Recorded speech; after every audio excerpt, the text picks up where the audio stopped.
we essentially said, do you need a water system here?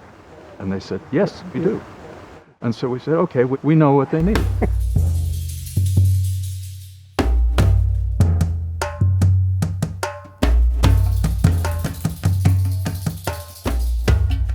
In the last 60 years, over $4 trillion have been spent on foreign aid. Millions of people work for aid agencies, including thousands of international NGOs and firms. But is it right to expect aid to go on forever? Isn't the objective to make aid unnecessary? Are we still needed? What they really tend to want from is know-how, technology, access, thinking, and that's employing us. In fact, we did a time on task survey here in Tanzania of our staff, and we found that they're spending 60% of their time on document management.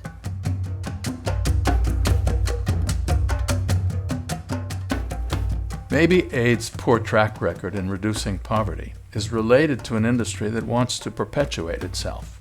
Some aid critics say that the focus of much of aid is on saving lives and feeding people through short-term projects, and that this keeps aid being necessary, because the deeper problems of governance, ethnic tension, instability, and inequality, the real reasons for poverty, are avoided.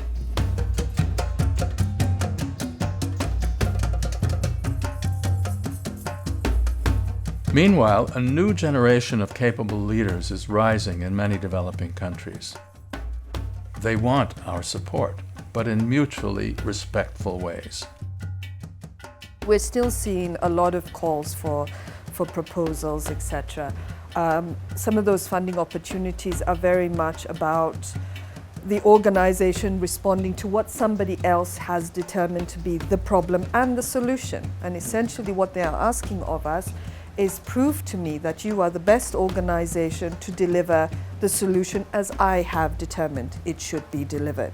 I've met some of those people that have actually, written up those documents. Sometimes they are very young, that have just left university or are even still in university. They have come out to Africa for the very first time, and they're writing up the calls to which I will respond. And that is insulting.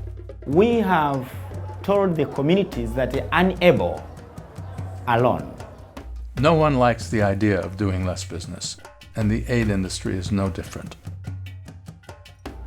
It takes a certain amount of a willingness to give up some of your own stereotypes, because you come in thinking, I have the checkbook, so I can dictate to you.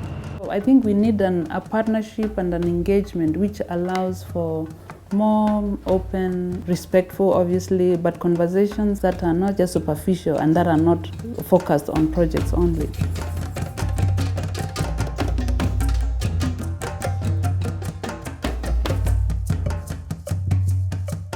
There is too much projectization, too much short-term thinking, and no real cooperation.